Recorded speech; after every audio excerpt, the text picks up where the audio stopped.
muasal bagaimana Jordi bisa buka usaha dengan Ya. mereka dulu usahanya mau diberikan nama apa dan sejarahnya itu dari mana ada kata-kata ayam geprek yang ada unsur bensunya. Silakan Jo. Ya, oke. Assalamualaikum warahmatullahi wabarakatuh.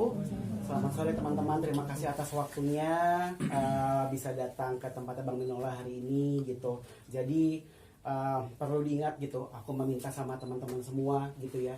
Semoga kalian menganggap ini adalah sebuah respon baik dan etikat baik dari kami gitu, karena bukan 2 hari ini ya, 2 hari ya Bang ya, 2 hari ini kami berarti diam, tapi sebenarnya ada kebingungan gitu antara kita karena hari Selasa ya Bang, hari Selasa bahkan tadi sebelum aku ketemu sama teman-teman media, aku itu masih makan bareng sama kuasa hukum dari PT Ayam Geprek Beni Sujono.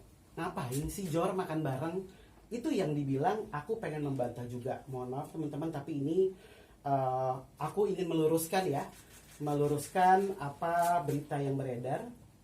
Jadi ini sudah aku tandai, malah ini ada dari, maaf ya teman-teman, dari suara.com nih, ada nggak? Jadi ini aku baca di suara.com ya, bukan berarti dari suara.com. Sebelum MA keluarkan putusan, 3 kali Jordi Onsu tolak ajakan damai. Saya langsung telepon pengacara, saya bilang, Pak, gimana saya nolak damai? Bukannya kita kemarin habis ketemuan ngobrol, kita lagi Apa perlu di-share foto-foto makan kita dengan nggak perlu lah kan? nggak perlu deh, nggak Itu perlu. menunjukkan bahwa ada perundingan. Jadi bingung kita lihat. Iya, jadi terus tiba-tiba ada kondisi seperti itu. bingung kan, beritanya naik ke permukaan, terus ngapain kita ketemuan selama ini gitu. Kenapa ketemuannya kemarin sempat vakum kan teman-teman juga tahu ya, kita harus mematuhi peraturan untuk diam di rumah aja, terus untuk tidak juga melakukan aktivitas yang dirasa bukan sangat mendesak. Jadi kita tetap berkomunikasi sama pengacara dari PT Ayam Geprek Beni Sujono gitu ya, berkomunikasi sama mereka mengenai oke Pak, kita istirahat dulu sebentar. Ini rasanya kesehatan Indonesia, bukan cuma kita. Ini perlu diperhatikan untuk mengikuti peraturan pemerintah. Aku telepon juga tadi sama dia dan ngomong langsung, Pak, ini maksudnya apa ya? Kok katanya ada statement Bapak bilang aku 3 kali menolak. Enggak, saya nggak ngomong gitu, kata dia gitu. Benar, ini ada tulisannya katanya Pak Edi, ujar Pak Edi, biasanya gitu kan ya. Ujar Pak Edi. Saya bilang, kan saya nggak menolak Pak, tapi di mana proses mediasi, negosiasi itu waktunya nggak kayak beli pasar. Ada waktunya kita cari kepala dingin, kita ngobrol gitu. Dan pada saat negosiasi itu sebenarnya kenapa kita butuh waktu? Kalau dari saya waktu itu sudah bilang sama dari pihak PT AGBS itu ya. Saya bilang gini, jadi seperti yang diutarakan sama Bang Minola, kami sama-sama memiliki sertifikat di mana Ruben Samuel Onsu memiliki berbagai macam logo, berbagai macam kelas, dan itu semua sudah keluar sertifikat resminya dari DJKI. Kamu juga punya satu kelas, IM Geprek Bensu itu punya sertifikat 1 di kelas 43 untuk merek IM Geprek Bensu. Pun kami juga punya sertifikat IM Geprek Bensu di kelas 35. Jangan tanya saya juga bingung. Kok ada sertifikatnya juga. Nah ini diberikan ke kita loh atas nama Ruben Samuel Onsu. Jadi gini deh, saya sama Stefani sama Yansen Kurniawan waktu itu belum ada. Jadi kita bertiga aja. Nanti habis ini saya kasih buktinya juga. Kita ini kan pernah bersahabat, kita pernah liburan bareng, hubungannya sangat baik. Kenapa nggak sekarang ini di tengah pandemi kita sama-sama fokus lah, sama-sama survive gimana caranya bisnis untuk tetap bertahan, untuk tidak mengeluarkan karyawan terlalu banyak juga, karena kan banyak karyawan yang kasihan ya. Makanya kemarin itu juga Geprek Bensu tidak mengeluarkan karyawan terlalu banyak. Terus setelah itu kenapa nggak sekarang ini kita sama-sama punya sertifikat, lalu kita sama-sama mempromosikan merek kita masing-masing. Contohnya kamu bilang IM Geprek Bensu adalah Beni Sujono, saya Geprek Bensu adalah Ruben Onsu. Saya pasang fotonya Ruben Onsu di toko saya, jadi orang tahu yang mana yang punya Ruben Onsu. Orang ada mukanya Ruben suka nunjuk gini, lihat nggak? Kalau di depan toko kan suka nunjuk gini. Ya begitu juga kamu, sesimpel kalian pasang aja mukanya Bapak Beni Sujono di depan toko. Toh orang akhirnya punya pembeda kan, yang mana Ruben Onsu, yang mana yang Beni Sujono. Itu kenapa ada opini di publik, ada yang palsu dan ada yang KW. Kita nggak pernah bilang kalau itu adalah barang palsu. Kita cuma bilang ini yang punya Ruben Onsu. Sesuai perkataan saya loh. Saya tidak bilang itu palsu atau asli, tapi saya menebalkan bahwa geprek bensu adalah kepunyaan dari Ruben Onsu. Sampai situ. Saya tegur juga, Pak, ini gimana ya? Soalnya kan kita sekarang sudah negosiasi, sudah berjalan lancar. Bahkan bukan saya sendiri, sama Bang Minola, sama Randy selalu ikut gitu. Kita makan, ngobrol, terus tiba-tiba muncul ada banyak banget berita yang dimana dari berita itu ada banyak spekulasi yang muncul di netizen. Nah ini kan sama kayak orang lagi mau baikan terus dikomporin. Kasihan atuh, jangan dikomporin lagi, etiketnya sudah baik. Boleh ditanya, pernah nggak kita menolak untuk ajakan ketemu? Kita diajak ketemu, pernah nggak menolak? Nggak pernah. Bahkan saya selalu hadir. Aku bilang sama Bang Minola, Bang, aku menghargai sekali mereka mengundang kita untuk makan. Kalau aku nggak bisa, mending kita tunda. Karena supaya mereka melihat aku tuh ada etikat baik. Bahkan kalau Ruben kemarin sudah ketemu juga. Jadi aku kayak teman-teman, jangan dikomporin ya, kasihan soalnya orangnya udah pada mau baikan nih. Terus juga kita sebenarnya nggak mau mengungkapkan cerita fakta A, fakta B, fakta C. Buat apa? Kan kalau bosnya pada untung juga nggak dibagi ke kalian. Tetap aja beli-beli juga 15.000, ya kan? Jadi ya udahlah. Aku masuk ke histori sekarang. Jadi cerita awalnya ada juga dari media. Nah, jadi ini kayaknya bukan cerita ya, tapi membahas, meluruskan dari teman-teman media. Jangan ditulis yang aneh-aneh loh, ya. Ntar Jordi versus, ya enggak, jangan. Ini meluruskan, beretikat baik. Ini ada tulisan dari, mohon maaf lagi, dari Kumparan. Jordi teman saya, kemudian dia melamar jadi manajer operasional. Terus bulan Mei, jangan ketawa mbak yang tahu faktanya, Ruben bergabung jadi duta promosi. 4 bulan kemudian Ruben mundur dan tiba-tiba klaim kalau IM Geprek Bensu punya dia, ujar Yangsen. Aku bilang juga, Pak, sama pengacaranya IM Geprek Bensu Jono, Pak, Yangsen bener ngomong gini. Coba sambungin video call, saya pengen nanya, San kan lu tahu ceritanya gimana? Kalau lu ngomongnya manajer operasional, kalian juga nanya, emang kamu apa Jor? Jadi gini ceritanya. Pada saat awal memang ada perjanjian kerjasama antara Yangsen, Evan Jordi Onsu, dan Stefani Livinus. Tunjukkan ke kamera. Iya, aku bacain dulu ya. Aku bacain dulu kali ya. Sambil tunjukin kali ya. Oke. Iya boleh sama Randy. Selanjutnya disebut para pihak. Para pihak bertindak sebagaimana tersebut menerangkan terlebih dahulu bahwa para pihak secara bersama-sama adalah pemilik, pengurus, dan pengelola dari restoran atau rumah makan dengan merek dagang atau brand yang diberi nama IM Geprek Bensu. Untuk selanjutnya, bahwa para pihak telah saling mengikat diri dan bekerja sama dengan mendirikan suatu perseroan terbatas yang diberi nama PT Makan Sampai Kenyang. Ini adalah perusahaan yang mau kita dirikan bersama. Aku, Yangsen, dan Fani juga. Yang difungsikan untuk mengelola merek dagang dan restoran atau rumah makan secara khusus. Bahwa atas kerjasama tersebut, para pihak telah bersepakat membuat dan menandatangani perjanjian kerjasama ini dengan syarat-syarat dan ketentuan sebagai berikut. Jadi, yang perlu digarisbawahi adalah bahwa para pihak adalah pemilik, pengurus, pengelola dari restoran atau rumah makan dengan merek dagang atau brand yang diberi nama IM Geprek Bensu.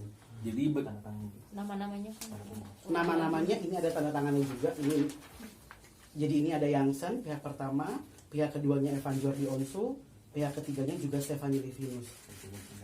Nah, ini sekali lagi aku ingatin teman-teman, ini bukan melawan ya, tapi aku hanya meluruskan berita yang tidak benar. Jadi tidak benar Jordi melamar orang pengen kayaknya biar cepat. jadi ini hanya meluruskan aja. Lanjut kemudian setelah itu ini adalah PT yang kami bikin, ada tanggalnya ya. Tanggal 24 Juli 2017 di mana dikatakan dari media yang beredar lagi, ya ketawa, Ini kan cuma supaya nggak fitnah gitu, ditunjukin siapa yang ngomong. Ya biar medianya dianggap media Ini yang apa sih? pinter sama orang pembaca. Wah, Ini dari, mohon maaf, dari kumparan lagi ya. Ini ada, jangan ketawa itu sampai gue ketawa loh. Enggak ketawa kok. Kampret. Saya marah-marah. Jangan. Selalu saya marah-marah. Takut aku dibilang Pak Jordi versus nih, enggak. Jadi ini ada tulisannya PT Sejarah Geprek Bensu. IM Geprek Bensu didirikan Jansen. Jordi bergabung menjadi manajer operasional. Terus di sini disebutkan bahwa Jordi tawarkan Ruben menjadi duta promosi. Terus Ruben minta satu karyawannya dipekerjakan di dapur dan pemilik setuju. Nah, yang menjadi pertanyaan adalah di mana ada yang mengatakan bahwa PT IM Geprek Beni Sujono itu ada sebelum didirikannya IM Geprek Bensu gitu. Nah, aku sendiri bingung gitu, bagaimana ceritanya ada merek IM Geprek Bensu yang dimaksud Beni Sujono, sementara penetapan perubahan namanya terjadi di tahun 2018. Berarti dia punya merek Bensu dulu dengan maksud Beni Sujono, lalu merubah nama orang tua Jansen, bapaknya, dari Benito menjadi Beni Sujono. Lalu mereka katakan didirikannya PT IM Geprek Beni Sujono sebelum adanya merek merek dagang IM Geprek Bensu. Lah terus ini buat apa dibikin PT bertiga? Ada PT Makan Sampai Kenyang. PT Makan Sampai Kenyang siapa yang kasih sih? Ada capsulannya Ren. Jadi ini adalah grup saya, ada Fanny, ada Jansen juga.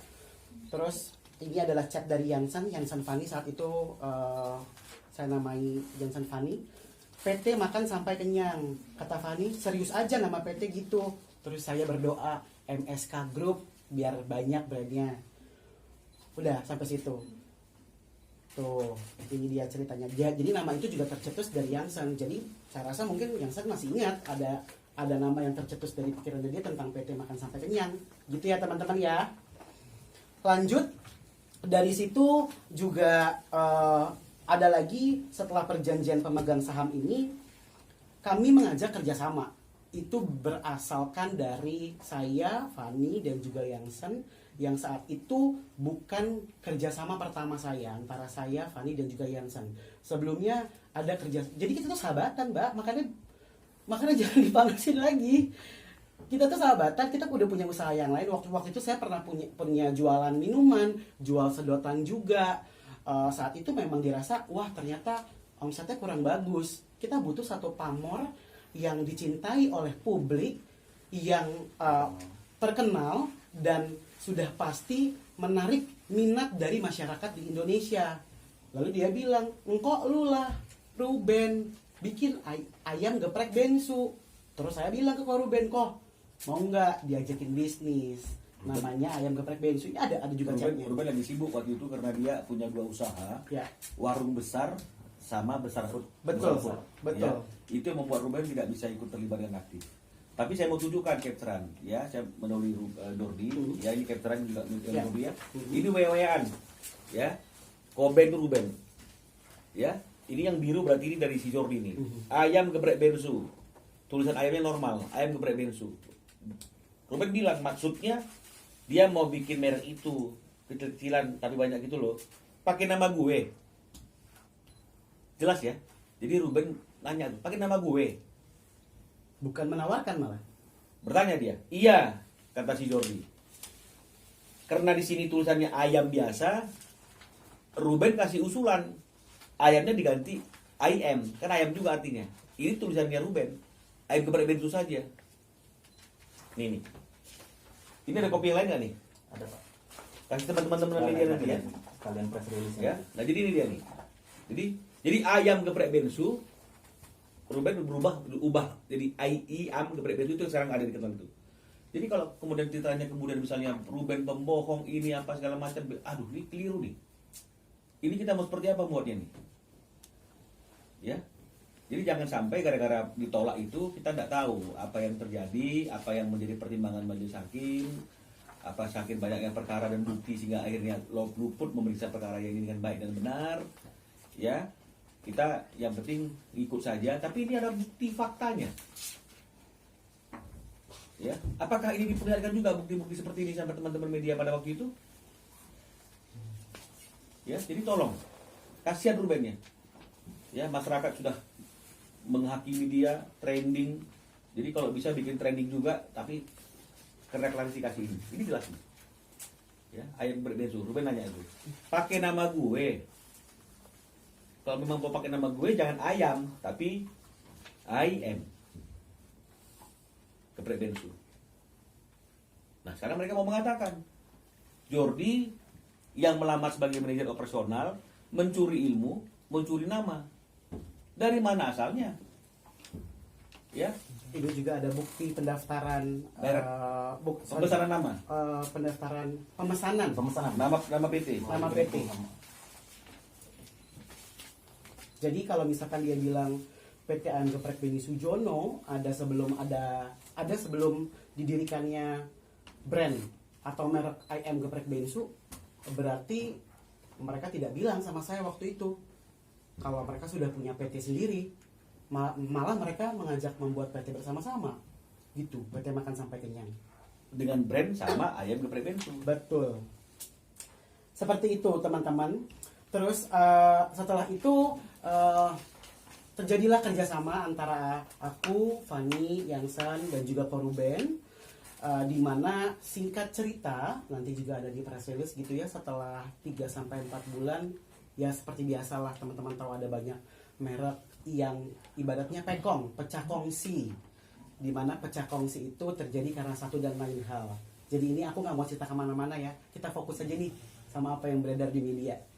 Jadi satu dan lain hal tidak bisa bekerja sama lagi sampai akhirnya waktu itu pertemuan juga sama Bang Minola ya Bang, sama Reni juga, sama Fanny dan juga Yansen, sama keluarganya juga. Kita bilang gini, oke, kita bikin MOU yuk, dimana MOU ini atau kita mesti mengikat dalam perjanjian dimana setelah pecah kongsi ini ada hal yang boleh dan tidak diperbolehkan. Tapi setelah itu tidak ada kabar lagi ya Ren? Tidak ada kabar lagi dari mereka. Aku coba menghubungi gitu ya. Aku coba menghubungi Fanny, Yansen juga pernah aku coba menghubungi, bahkan ulang tahun masih aku ucapin juga gitu.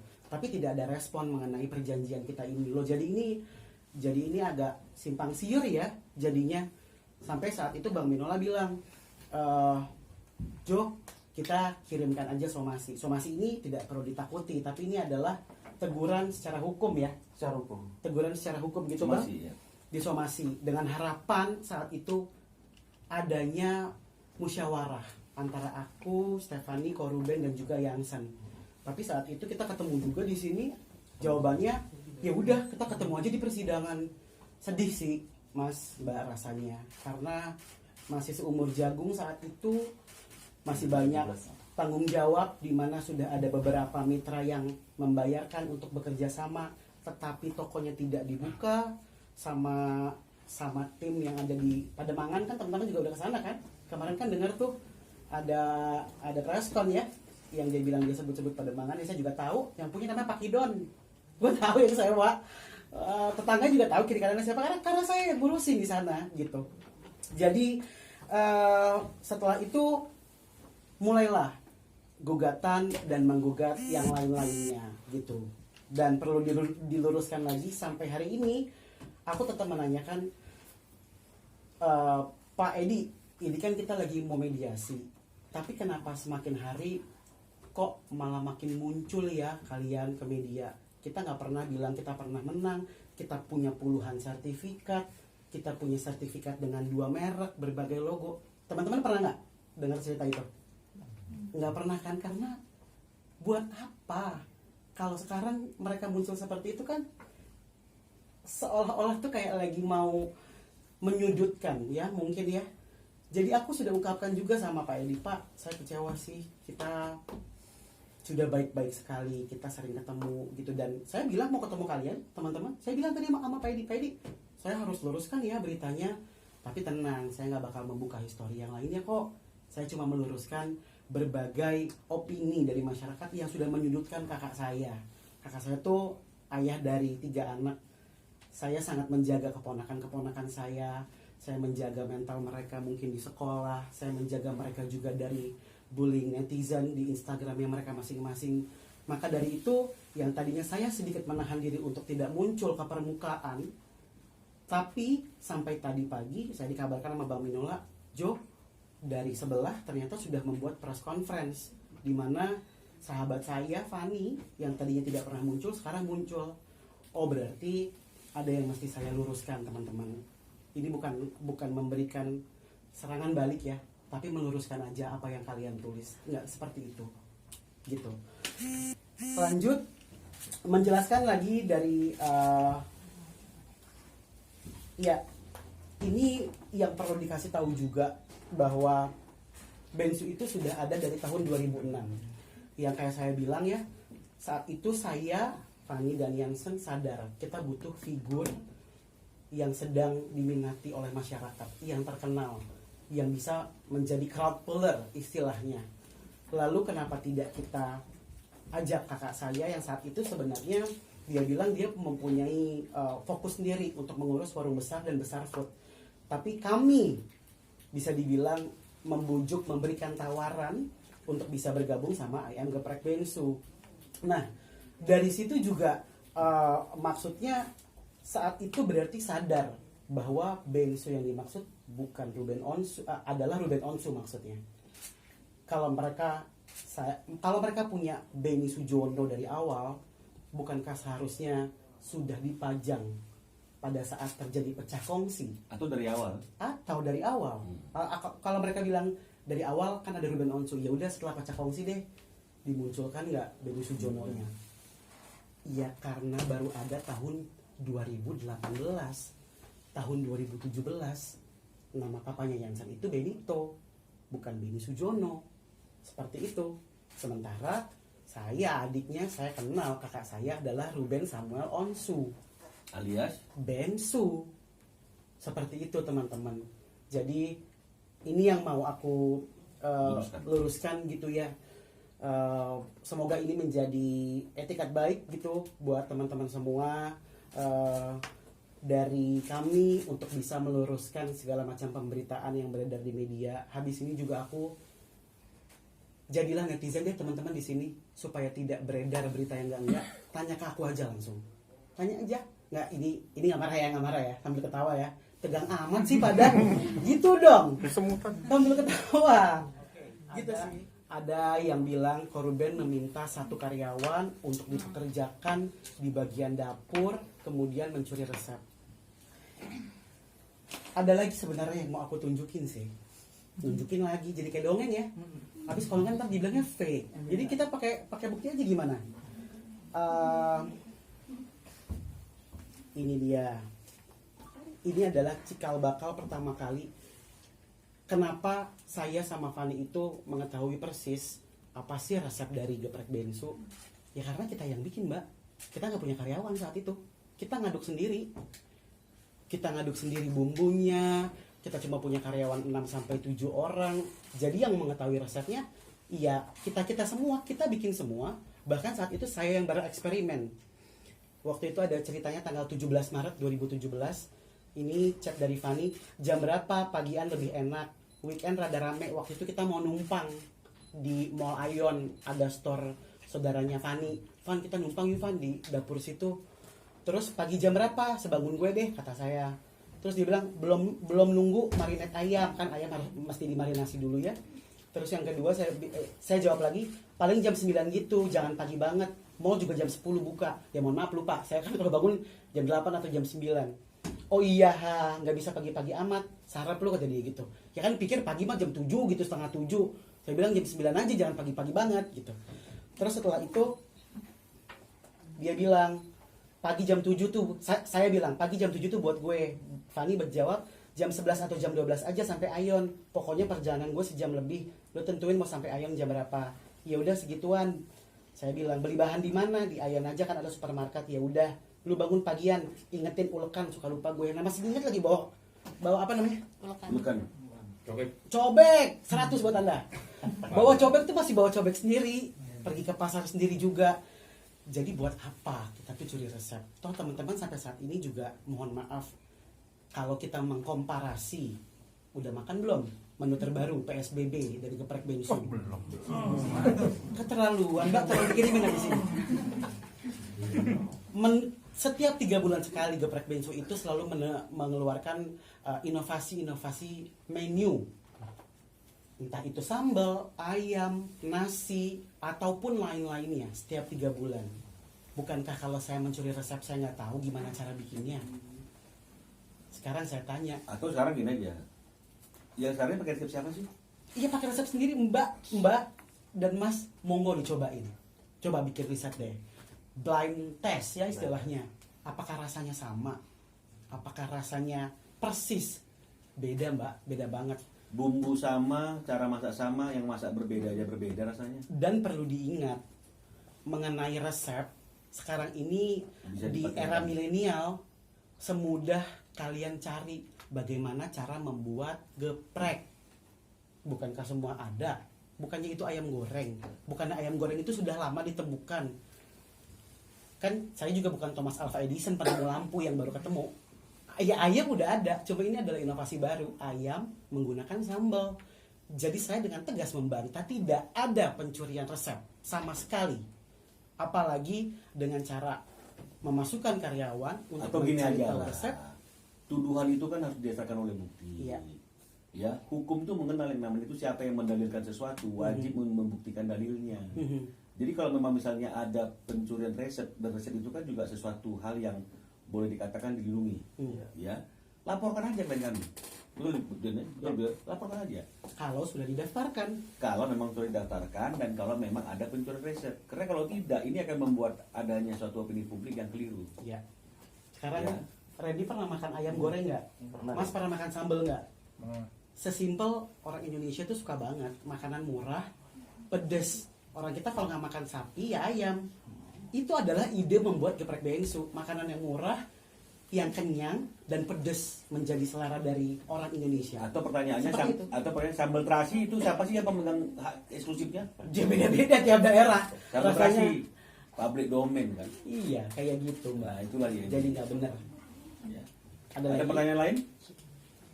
Jor, tadi kan Sabar, mana yang ngomong? Dari mana? Mas, Dari mana? Mas, dari mana? Ari dari Warta Kota. Jor mau Mas Ari dari nanya, Warta Kota. ya, soal kan usaha masih tetap boleh jalan nih Iya. dari hasil putusan MA itu. Iya. Nah, haruskah mengganti logo brand dari Geprek Bensu atau enggak? Gitu. Saya jawab ya. Oh ya, boleh. Jadi kan tadi saya sudah katakan ya, dari 35 sertifikat merek yang kita punya itu, yang mereka ingin dibatalkan, yang dikabulkan dalam putusan pengadilan itu hanya 6 Ya, apa dong? di kasus 43. 6 itu ya saya sama geprek bensu dengan logo dan gambar tulisan yang seperti sekarang dilihat ya, dan semuanya rangkaiannya. Nah, tapi ada 2 sertifikat 43 yang nggak dibatalkan ya, yang nggak dibatalkan, yang tulisannya geprek bensu biasa sama ayam geprek bensu kalau nggak salah, itu dia ada 2. Nah, ayam geprek bensu ya. Jadi artinya kalau memang misalnya yang kami tidak ingin menunggu PK ya, tapi kami ingin ya udah nggak apa-apa berubah nama, kami turunkan pelang yang sekarang ini, kami kasih geprek bensu seperti yang ada dalam sertifikat 43 yang kami dapatkan. Siapa yang marah? Siapa yang berani tutup? Oke, Bang, pertanyaan selanjutnya untuk saat ini nih kan masih dengan ketentuan MA ya. Nah, Jodonsu selaku dari Geprek Bensu sendiri sekarang menggantikan logo atau mempersiapkan PK untuk kedepannya Jadi begini dia. untuk operasional. Terlalu dini kalau kita mengatakan bahwa mengganti logo apa PK, ini masih di direktori Mahkamah Agung. Ya, masih di direktori Mahkamah Agung. Sebuah keputusan baru dinyatakan inkrah jika sudah ada relas pemberitahuan dari pengadilan niaga atau pengadilan negeri atas putusan Mahkamah Agung tersebut dan sudah diterima dengan sah oleh pihak yang bersangkutan, maka sejak itulah inkrahnya sebuah keputusan. Ya, saya mau tanya, kalau misalnya ada orang yang berani mengatakan muncul saja di direktori Mahkamah Agung sudah inkrah, saya mau tanya itu saya harus bagaimana tuh mengetahuinya itu? Karena aturannya nggak seperti itu. Sebuah putusan itu dianggap inkrah memiliki kekekalan hukum yang tetap itu adalah kalau sudah diterima oleh pihak-pihak yang bersengketa. Jadi ada juga mungkin perkara yang tidak inkrah. Dan kita harus mengajukan permohonan ingkrah ke pengadilan dulu, Pak. Ya, iya. Tadi itu lagi intinya kan ada tahapan-tahapan Iya. secara hukum administrasinya. Ya. Jadi ada juga perkara-perkara yang tidak inkrah. Kenapa? Karena tidak sampai kepada pihak-pihak yang harusnya menerima putusan tersebut. Tidak diketahui lagi alamatnya, berubah alamat dan mungkin hal-hal yang lain. Jadi itu syaratnya inkrah. Nah, kalau belum inkrah, pertanyaannya apakah putusan tersebut sudah mengikat dan berlaku bagi para pihak? Tidak berlaku. Apakah kami harus buru-buru mengganti font tulisan kepribadian kami? Coba saya tanya dulu teman-teman deh. Ya nggak perlu.